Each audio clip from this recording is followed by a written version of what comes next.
ஆச்சி Royal gulab jamun packs ஒன்று வாங்கினால் ஒன்று இலவசம். செங்கோட்டையனை வந்து கட்சியில் அதிமுக கட்சியில் நீக்கிருக்கிறாங்க. திடீர்னு பார்த்தீங்கன்னா பொறுப்புலேருந்து அவர் ஒவ்வொரு தலைவரும் கண்டனம் தெரிவிச்சுட்டு இருக்காங்க. நீங்கள் உங்களோட கருத்து எப்படி இருக்கு? ஒரு அண்ணன் செங்கோட்டையனை பொறுத்த வரைக்கும் அதிமுகவிலேருந்து பதவி நீக்கம் செஞ்சதை பொறுத்த வரைக்கும் அதிமுக இயக்கத்துடைய முடிவு, அந்த நிர்வாகிகள் அவங்க எடுத்த முடிவு. நீங்கள் எதுக்காண்டி அவர் இந்த முடிவு எடுத்திருக்கிறாரு நீங்கள் அண்ணன் செங்கோட்டையனை கேட்கணும். அதே மாதிரி அந்த இயக்கம் சார்பான இந்த முடிவை பொறுத்த வரைக்கும் நீங்கள் அந்த இயக்க நிர்வாகிகிட்ட தான் கேட்கணும். மாற்று கட்சிகள் பொறுத்த வரைக்கும் நீங்கள் அந்த உள்கட்சிக்குள்ள விவரத்துக்குள்ளே நான் போகிறதுக்கு நான் சொல்கிறதுக்கு கருத்து சொல்ல விரும்பவில்லை. அது ஆரோக்கியமானதும் கிடையாது. அதிமுகங்கிறது ஒரு மிகப்பெரிய இயக்கம். அது அந்த இயக்கத்தில் இருக்கிற ஒரு மிகப்பெரிய ஒரு முக்கியமான நிர்வாகியை அவங்க பதவியிறக்கம் செஞ்சுருக்கிறாங்கன்னா அதோடைய காரணங்கள் அந்த கட்சிக்குள்ளே அவங்க பேசிக்குவாங்க. இப்போ செங்கோட்டையன்கிட்ட கேட்கல, நீங்கள் இந்த கேள்வி அவர்கிட்ட கேட்கலாம். என்ன காரணத்துக்காண்டி அந்த முடிவு எடுத்திருக்கிறாரு, எந்த காரணத்துக்கான அந்த இயக்கம் அவர் நடவடிக்கை எடுத்திருக்காரு, அவர் தரப்புடைய நியாயங்கள் நீங்கள் அவர்கிட்ட கேட்கலாம். ஆனால் நாங்கள் என்னை பொறுத்த வரைக்கும்னா அந்த இன்னொரு கட்சியுடைய இதில் வந்து தலையிடுறதோ அதோடைய கருத்து சொல்றது நான் விரும்புகிறேன். அது ஆரோக்கியமானது கிடையாது. பின்புலத்தில் வந்து பார்த்தீங்கன்னா பிஜேபி தான் செயல்படுதுன்னு சொல்லி ஒரு குற்றச்சாட்டு இருக்குது.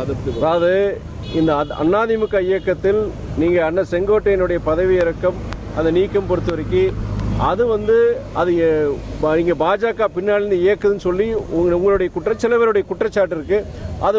அது பொறுத்த வரைக்கும் என்னோட இது என்னன்னா, இன்னொரு இயக்கத்தில் நடக்கிற சில பிரச்சனைகள் பொறுத்த வரைக்கும் தலையிடக்கூடாது. நான் மாத்திரம் கிடையாது, பிற இயக்கங்களும் தலையிடக்கூடாது. பாஜக அதில் இருக்கா இல்லையே தெரியல. ஆனால் கடந்த காலங்களில் நீங்கள் தமிழ்நாடு மாத்திரம் கிடையாது, இந்தியாவில் பல மாநிலங்களில் அவங்க கூட்டணியில் இருக்கிற இயக்கங்களில் சில பிளவுகளை அவங்க ஏற்படுத்தியிருக்காங்க. அதன் சந்தேகத்தின் அடிப்படையில் இப்போ அதிமுகவை பொறுத்த வரைக்கும் இந்த பிரச்சனைக்கு வந்து பாஜக காரணமாங்கிற ஒரு சந்தேகம் வருது.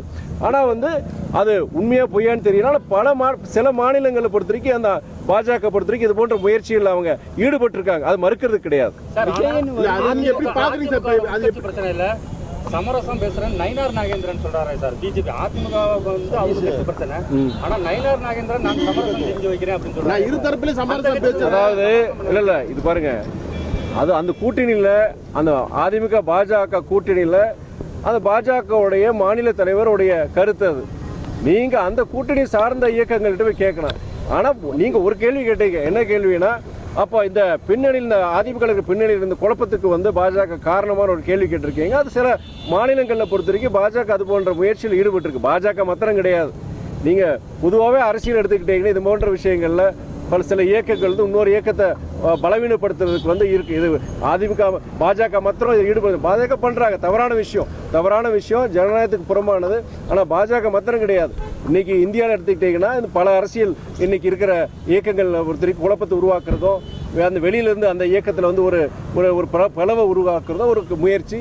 இது போன்ற முயற்சிகளை பொறுத்த வரைக்கும் ஒரு ஜனநாயகத்துக்கு நல்லது, ஆரோக்கியமானது கிடையாதுன்னு சொல்ல முடியும். பாரதிய ஜனதா கைப்பற்றிருச்சா சார் தமிழகத்தில்? வேற கேள்வி கேளுங்க.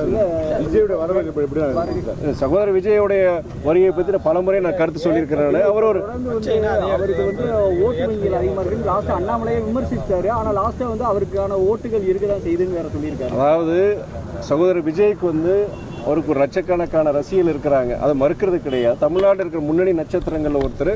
அவர் ஒரு அரசியலுக்கு அது ஒரு மிகப்பெரிய ஒரு உந்துதல் சக்தியாக இருக்கும். அதே நேரத்தில் வந்து என்னன்னா, அவர் வந்து அந்த முதன்மையான இடத்தை அடைவார். புரட்சித் தலைவர் எம்ஜிஆர் மாதிரி அவர் அந்த முதன்மையான இடத்தை அடைவாருங்கிறது அவருடைய செயல்பாடுகள் வச்சு தான். ஆனால் வந்து இப்போ உடனடியாக அடுத்த தேர்தலே வந்து ஒரு தலைவர் புரட்சித் தலைவர் மாதிரி ஒரு அந்த இடத்தை அடைஞ்சிருவாருக்கு அது வாய்ப்பே கிடையாது.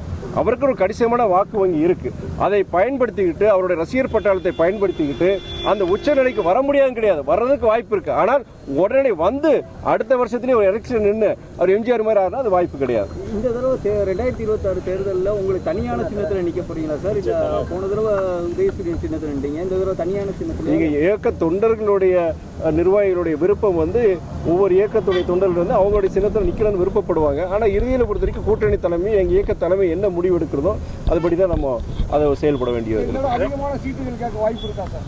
இல்லை, அதிகமான சீட்டுகள் பொறுத்த வரைக்கும் இந்த முடிவுகள்லாம் கட்சியுடைய தலைவர் வைகோ தான் அந்த முடிவு எடுக்கணும்.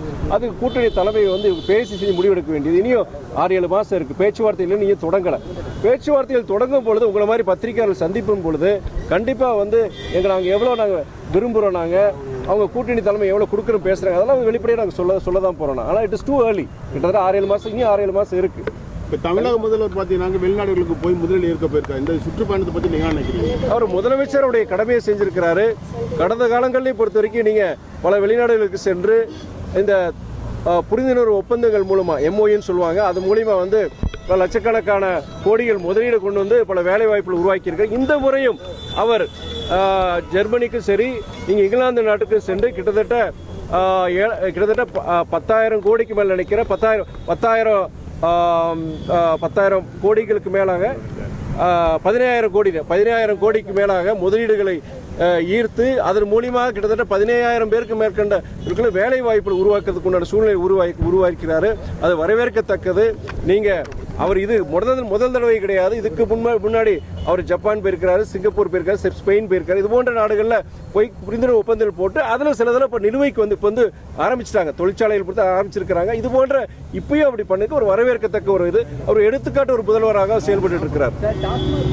40,000 கோடி வரைக்கும் பண்ணியிருக்காங்க எடப்பாடி இல்லை, குற்றச்சாட்டுகள் பொறுத்த வரைக்கும், அரசியலை பொறுத்த வரைக்கும் இந்த மாதிரி குற்றச்சாட்டுகள் அதை நிரூபிக்கணும். அதுக்குண்டான தரவுகளை வச்சு இது பண்ணணும். நீங்கள் அதுக்குண்டான இன்வெஸ்டிகேஷன் நடந்துகிட்டு இருக்கு. ஆனால் வந்து சட்ட ரீதியாக அது நிரூபணம் வர வரைக்கும் அது வந்து உண்மையாக பொய்யாங்க நம்ம சொல்ல முடியாது. யாரையும் பல இன்னொரு இன்டர்வியூ சொல்லியிருக்காங்க. சிபிஐ எல்லா மாநகராட்சியிலையும் சரி ஊழல் நடந்துகிட்டு இருக்கு அப்படின்றாங்க. இல்லை, அதுக்கு ஒன்றும் இல்லை. நீங்கள் மதுரையில் நடந்த பிரச்சனையை பொறுத்த வரைக்கும்னா நடவடிக்கை எடுத்திருக்கிறாங்க. அது சம்பந்தப்பட்ட நபர்கள் மேலே நடவடிக்கை எடுத்திருக்காங்க, பதவி நீக்கம் பண்ணியிருக்கிறாங்க. இயக்கத்திலேயே அவங்களுக்கு உண்டான அந்த பதவி நீக்கம் பண்ணியிருக்கிறாங்க. நடவடிக்கை எடுக்கலன்னு தெரியாது.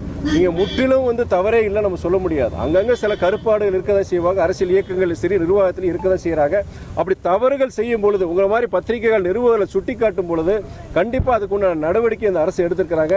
குறிப்பாக நீங்கள் சொல்கிற மதுரையில் பொறுத்த வரைக்கும் அந்த தவறுகள் நடந்த போது அது வெளிப்படையாக அது வந்து வெளியில் வரும்போது அதுக்குண்டான நடவடிக்கை எடுத்தாங்க. அவங்க அத்தனை பேர் தவறு செஞ்சு அத்தனை பேர் மேலே வந்து சட்ட ரீதி நடவடிக்கை எடுக்கப்பட்டிருக்கு, பதவி நீக்கம் செஞ்சுருக்கிறாங்க. அதனால் வந்து தவறு இல்லைன்னு சொல்ல முடியாது. தவறு இருக்கும்போது அது நடவடிக்கை எடுத்திருக்கிறாங்க. தவறே இல்லாமல் ஒரு அரசாங்கத்தை நடத்துங்கிறது ரொம்ப ரொம்ப கஷ்டம், முடியாத விஷயத்தை நான் சொல்லுவேன். நான் சிபிஐ பார்த்தீங்கன்னாக்கா சசிகலா மீது வந்து சர்க்கரை ஆலை பிராமி பேரில் கொண்டு வந்தவங்க இது வழக்கு பதிவு பண்ணியிருக்கிறாங்க. இவங்க அரசு அதாவது மிரட்டலுக்காக இந்த மாதிரி செய்கிறாங்களா? இந்த மாதிரி மத்திய அரசு இவ்வளவு நாள் விட்டுட்டு இப்போ செஞ்சுருக்காங்களா? அது காரணம் இது வந்து கிட்டத்தட்ட பல வருஷமாக இருக்கிறது. நீங்கள் சொல்கிற அந்த சர்க்கரை ஆலை சம்பந்தமான அந்த பினாமி சொத்துக்களை வாங்கின மாதிரி ஒரு இது இருக்குது. நேற்று கூட இந்து நாளிதழில் அது வந்திருக்கு, அந்த செய்தி வந்திருக்கு. அது என்னன்னா இது சிபிஐ விசாரணைக்கு போய் நீதிமன்றங்கள்லேயும் அதுக்குண்டான தீர்ப்புகள் வந்திருக்கு.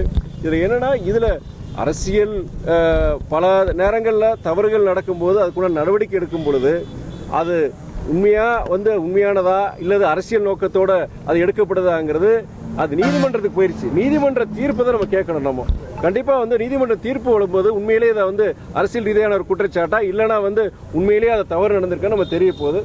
இல்லை, இப்போ த்ரெட்டன் பண்ணுறதுக்காக இந்த மாதிரி செஞ்சுருக்காங்க. இந்த இப்போ பார்த்தீங்கன்னா செங்கோட்டையன் மேலே நடவடிக்கை எடுத்திருக்காங்க. இந்த மாதிரி செங்கோட்டையன் மேலே என்ன நடவடிக்கை எடுத்திருக்காங்க? இல்லை சார், இந்த கட்சி பொருள் நீக்கியிருக்காங்க. இந்த சுச்சுவேஷனில் அந்த மாதிரி பண்ணியிருக்காங்களே, அது வந்து எப்படி பார்க்குறீங்க கேட்குறேன். நீங்கள் சொல்கிறது வந்து சிபிஐ தரப்பான ஒரு குற்றச்சாட்டு. அதுக்கு விசாரணை போய் கோர்ட்டில் இருக்குது. அந்த பிரச்சனை கோர்ட்லேயும் இருக்குது.